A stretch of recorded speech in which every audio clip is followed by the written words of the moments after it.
where we've got our next talk in our 24-hour marathon of accessibility talks for GAAP. And we've got Julie here, and I'm going to pass you over straight to Julie without much ado.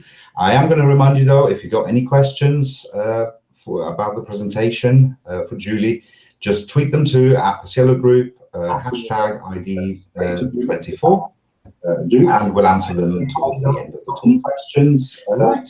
Thank you very much. I'm hearing a double echo. I don't know, Julie, are you playing the video as well? No? Maybe it was just away. It's gone away now. Right. Okay. In that case, I'll pass the control over to you, or rather, I'll mute myself and turn the video off. Okay. Don't mute yourself, Patrick. I'm just kidding. Okay. Morning, afternoon, depending on where you are in the world. But thanks to everyone that's joined the ID24. I'm excited and humbled to be a part of this. It's a first timer, so please be kind, but actually please be tough because I've got to learn. So I'm just going to take a moment and share my screen here so we can start the talk. And hopefully everybody can see this.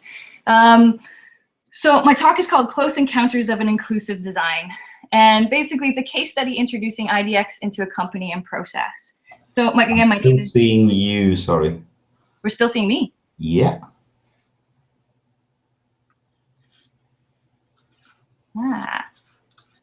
Let's try this again. Thank you. Yeah, I can see your screen now. Perfect. Let's try this again here. No matter how many times you practice, doesn't matter when it's live. So let's try this one more time. So Close Encounters of an Inclusive Design. It's a case study introducing IDX into a company and process. So again, my name is Julie Lane. I'm a UX UI designer for a company called Terranet in Toronto, Ontario.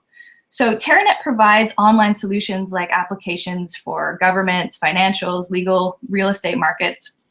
One of Terranet's sort of flagship solution provides access to Ontario's land registration system. It kind of enables customers to create and submit online registrations, like a transfer or a charge of a property. It also allows for searches of titles, writ searches, locating properties by map, and things like that. So it was this product that was going through a redesign, and this was when I joined Terranet. So it was from a desktop application to a web application. And this allowed us to have the opportunity to try to incorporate accessible and inclusive design practices into the project and into the company. So there's so many details I could get into in regards to this project, but what we were going to focus on today was just a few steps, the addition of IDX principles into a smooth team process and projects. What has worked for us anyways? So where to begin? The first, this photo I have here of Richard Dreyfuss playing with mashed potatoes. It's not about mashed potatoes, but it's that idea of that you've got this goal of inclusive design, but how do we inject this into a project? Where to begin? So we started with sort of joint high-level understanding. So we had come in with a bit of research on our own, a bit of understanding, a bit of goals. But we wanted to communicate and promote inclusive design to all stakeholders. The key here is all stakeholders. So starting from the top to the bottom to the top. And through that, you'll start to kind of find people that are, champions with you, or just understanding, or going to allow you to further this design. And then, of course, you'll repeat this as much as possible, especially with long projects. So when we talk about sort of high-level understanding, it's about joint language. So what is WCAG? When we say WCAG, what does that mean? AT devices, assisted technology devices. When we short form that, are people understanding what we mean from it? What do we mean from barriers? What do we even mean from inclusive design and way area? Ensure that we're all on the same page and understanding the same terms so we can go forward to it.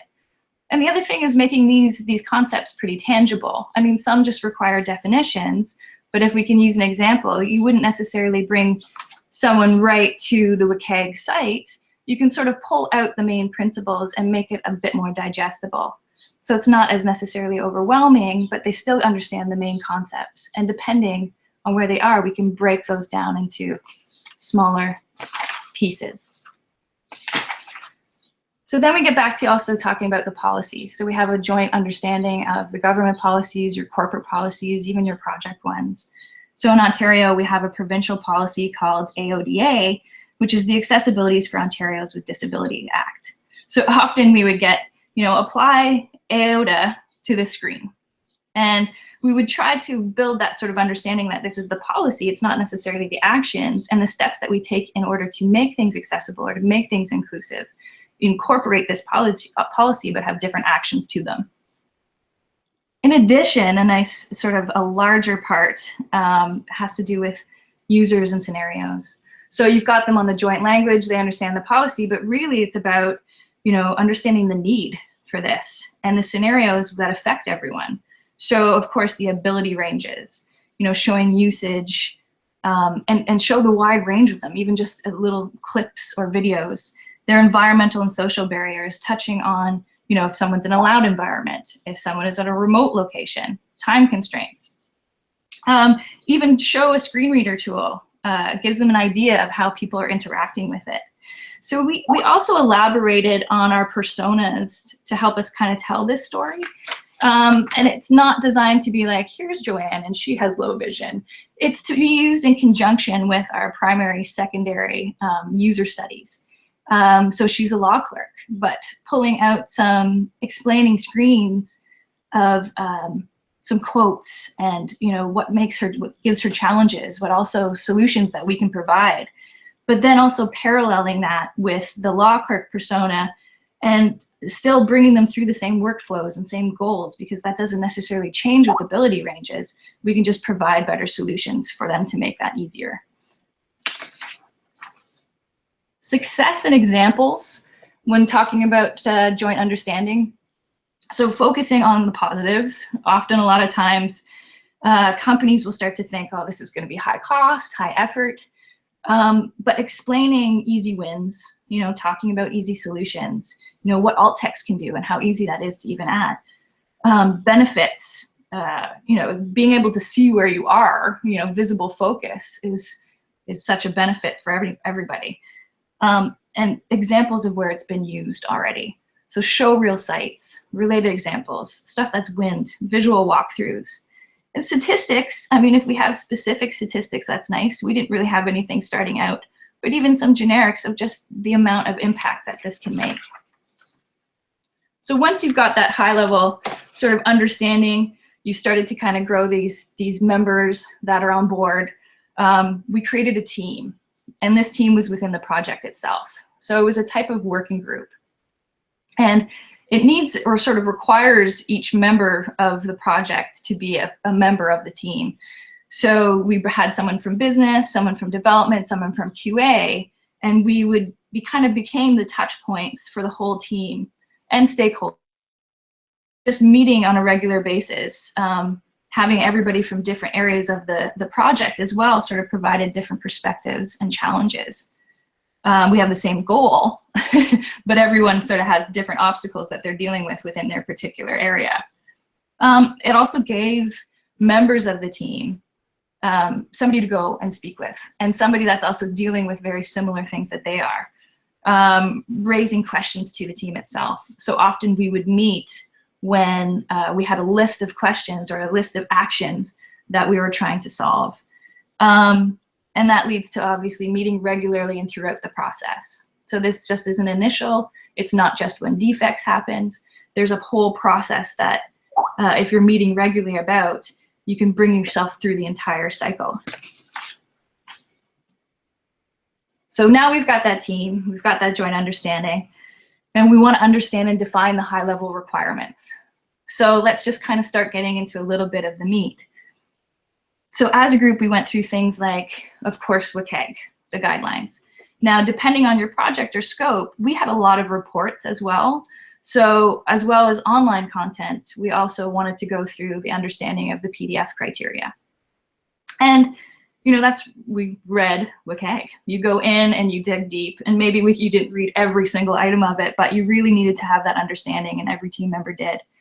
And then you created that you pulled that checklist out, but understanding a little bit of the basis of that checklist. We then sort of elaborated and clarified on that criteria. So furthering that checklist, WebAIM I've put here just because it was a good source to bringing some more tangible items to each of those. But you still need to review that, and you can expand on that, and maybe your project has something specific to it. An example, if you've got the WCAG criteria, the numbers that follow it with 1.3.1, adaptable infinite information relationships, that is part of the checklist, but what does that mean? So adding things that, we required fields to be identified, tables are only used for tabular data, that type of explanations. We also started to learn that your browser support and device support are sort of linked. So the browsers we supported the 5 major browsers. And in addition, we also wanted to provide a nice range for our users as well, and ensure that there is some usability on those. So JAWS is also a purchased screen reader. It works with IE generally. But we also wanted to supply or ensure that we had tested with NVDA, and that's free. And we also have a lot of Mac users, so that, including VoiceOver within that scope, and so on and so on. So again, pairing up the browsers, but also ensuring that range. Touching with the scope, so then moving on to the affected content. So this was one where we thought, well, we have to include inclusive design in everything. But we have to evaluate all areas of the project and see if there's any areas that, may be tough or out of scope, depending on that particular criteria. And really all that means is that we've provided an alternative for it, or we're going to put it into another project. So you review all features, from help content to landing pages and things like that. But as an example of something that was sort of descoped was, our system uses a lot of maps. So we use maps for searching, but we have alternative ways to do that. We know that there's a lot of technical limitations when it comes to making maps fully accessible. So we had to pull things out of our maps to ensure that the user has access to those. And then revisiting our whole map project, because it's a shared tool throughout a lot of our systems, we will tackle that as one whole project on itself. We also have our system accepted things like attachments, where users were attaching, say, a schedule to a legal document. And there's some technical constraints, obviously, converting that when it's being attached. We also had conversations around intent, even. If it's a legal you're providing content for a legal statement, we would need to describe it, but we couldn't really describe the intent of it because it's quite touchy. So we descope this to revisit this again at a later date and understand, a little bit more clearly about those distinctions, and some more technology that we could probably use in order to aid in that. So once you've got, again, your understanding of your sort of high-level requirements, we started to create a list of what we don't know. And that this was quite handy. One, kind of build trust with the group too, where we were comfortable starting to say, I'm not too sure how to handle that. But it also gave us an idea of maybe where we need to reach out for help. So obviously through the analysis, you started getting questions around WCAG. We created an action list of how we were to apply this with ours, or how does this apply within our system. User questions came up quite a bit too, of how are users actually using the devices. We can watch videos and things like that, but really, how are they truly interacting with the web, the applications, and how do they navigate? So this also leads to asking for help. Once we had a large list of questions, you started to research it. So we would Google how people were using it. We'd invite people in. You'd have conversations. You'd reach out to the community. There's lots of blogs. There's lots of resources, thank goodness. We started to find that most of our questions started then becoming a little bit more implementation-based. So we actually had reached out to TPG. Mr. Billy Gregory joined in and helped us go through some real code examples to aid in our kind of quest for making this legible and usable. Reaching out to the community. So joining local meetups or organizations. They're often free.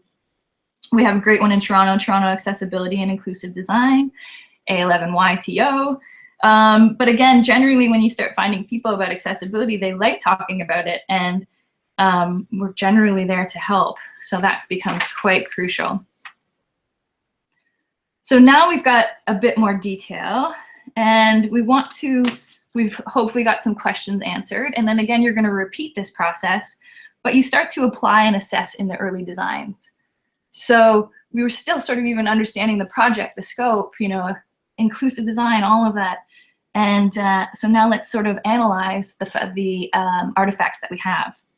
So we started to talk about, the style guide that we have, the colors we're using, elements, library, focus style, messaging.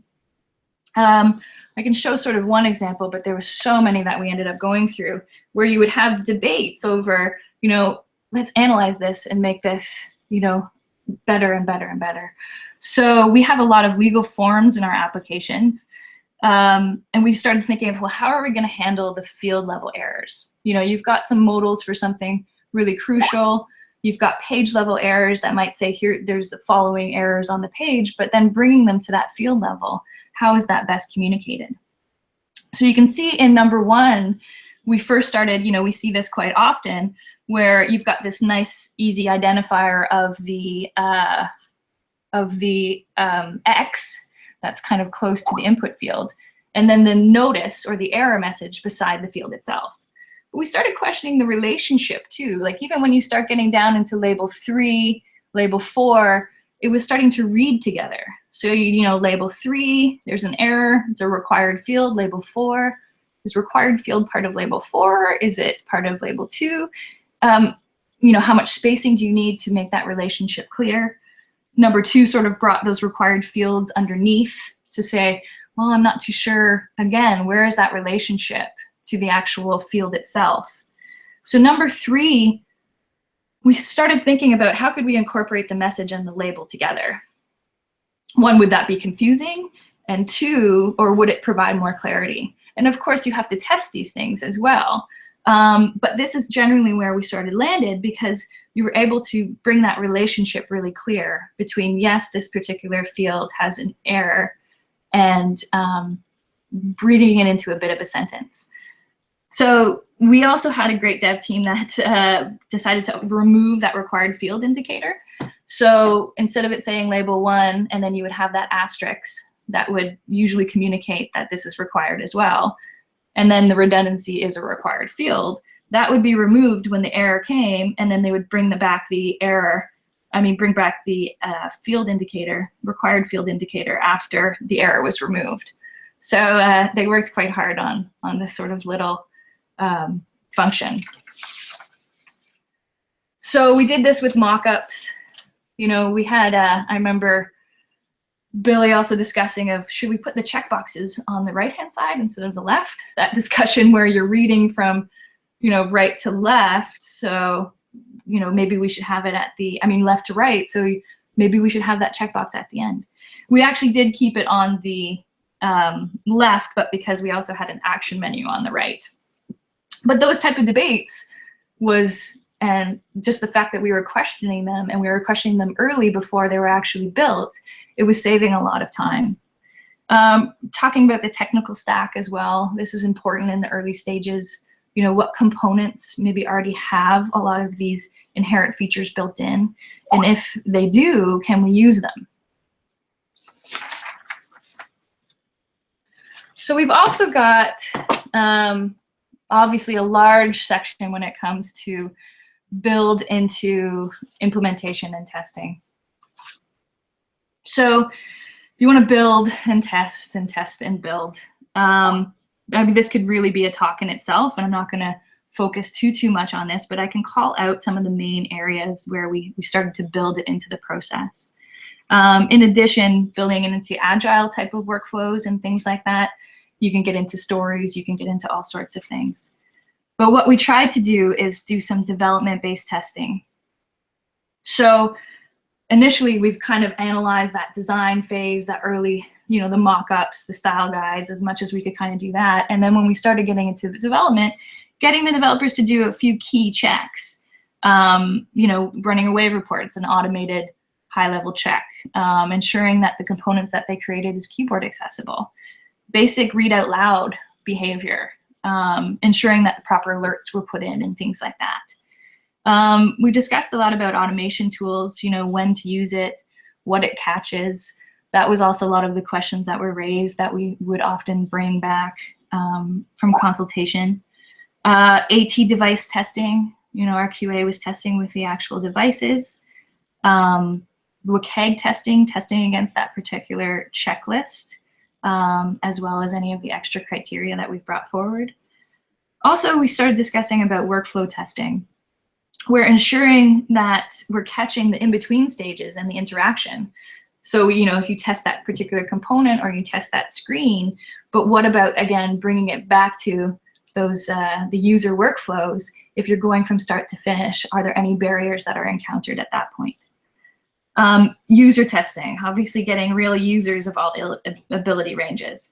So this is unfortunately something that we haven't got to explore enough. Obviously you request all ability ranges welcome, but we're still growing, and that's an area for us improvement to get a community there. It's also good to note here that there's a lot of considerations about having the proper setup in order to do this. Ensuring there's some code, the code is to a certain point where you can test with it. Your settings, can you go out to people? Can they use their devices? Making people comfortable, ensuring that you have access and things like that. Again, could be a whole other talk. So we start getting to some primary lessons learned. So what and how to apply this to your project? So a few lessons we've sort of pulled out is, again, going back to that whole scope conversation, being high level but explicit in coverage of the project. So meaning the features that affected or descoped items. With large projects, there's often so many moving parts. So areas get overlooked, and not necessarily overlooked, but there's just so many things that are focused on. So you try to call out these features and remind teams throughout the process that this is all applicable, that, help content, any PDF we're creating to advertise this, any landing pages that connect to it, that this is all together. And that tends to help get the whole picture of it. Sometimes people tend to focus just on the UI. It requires base understanding from all team members. So this really helps the project awareness. And this goes on to, again, getting everybody on the same page. Not everyone's necessarily going to be experts, but get a little bit of this base understanding. So there's more eyes on the goal. You'll start to get more suggestions. You'll start to get more improvements. Maybe how we can better things. Cost and work efficiencies when handled from the beginning and throughout the process, not at the end. So this is probably something you'll hear repeatedly, but it's so very true. Often, especially with large projects, areas get parked. Previous fixes may not have got applied to that particular section. So you're having to go back and retrofit, and you're having to go back and retest. And obviously that retrofitting takes a lot more time and customization, and maybe it brings in some more defects and things like that. Anytime you're touching and reworking code, there's always that risk. So again, try to catch it as early as possible, and this is even before it's built. There's a large benefit of having accessibility techniques built into the technical stack. So we started finding we were really thankful of keyboard functionality already being in there. But also we're working on trying to get procurement to start making these, and maybe not guarantees, but some sort of pre-tests or confidence as part of a criteria for procuring these tools. Because customization obviously costs more, but also again that risk of error that ends up happening. So you do not want to underestimate focus management if it's required. And I know a lot of people are thinking, well, why would you even mess with it? But sometimes with applications, the focus needs to be maintained for usability. So we have a pretty robust application which has, again, a lot of forms. You're working through trees, but also even just in a scenario where, say, you are on a screen and you have actioned a modal. And this modal, which is also hard to deal with, but we did find ways around that as well. Maybe you try to avoid those, but, or action a task, if you close that task and you're brought back up to the top, you have to navigate back to where you were. So in an ideal situation, and generally this tends to be most intuitive too, is that you're being brought back to where you were actioned it from. So if it was launched from a menu, you're kind of brought back to that particular menu. This is just an example. But that does take time, and I think sometimes that's missed.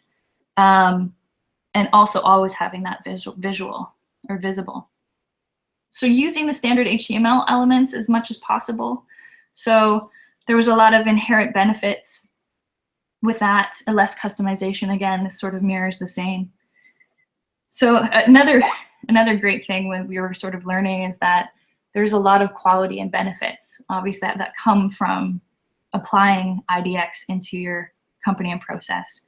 It gives you a bit of a microscope to the quality code and to the usability. It gives you the enhanced user goals. So a lot of our law clerks are very savvy keyboard users. And currently with the desktop application, not everything is accessed by a keyboard. So having just that feature of being able to, save that time of moving your hand from the keyboard to the mouse, if you're able, saves quite a bit of and adds to the user experience. And then sort of lastly, just kind of keeping it going. It gets easier. The more you do it, the more you learn, the smoother it becomes, the more the company as a whole starts to talk and address it. And there's always lots to improve. We have a long way to go as well. But a big thing too is also holding on to those little successes in a sense. So when you hear a developer say something like, but what if that user could not hear this alert? Or what is the non-visual experience like? Those are little successes where, people are starting to think in those manners and those times. So I have actually spoke rather quickly through these slides. Again, this is maybe the first timer here. But I'd like to thank everyone, again, ID24, TPG, and also the team at Terranet. It's just myself here today, but it was a large group, and we were lucky to get support from many areas, which gave us the ability to learn and apply these steps. Again, this was high level. We have lots of details we could go into, or if you have questions or even shared experiences, please reach out, because we're still in this process of growing this. Excellent. Thank you. Thank you very much. I'm just having a look here at the Twitters. Let me see. Any specific questions?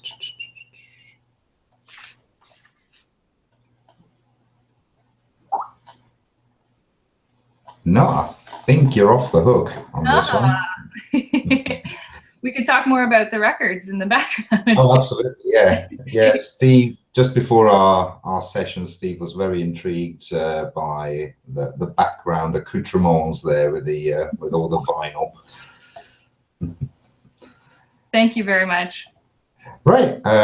Thank you very much. And yeah, we're a bit early, but we'll take a little break and we'll start with the next talk at the top of the hour. Thank you very much. Perfect. Thank you.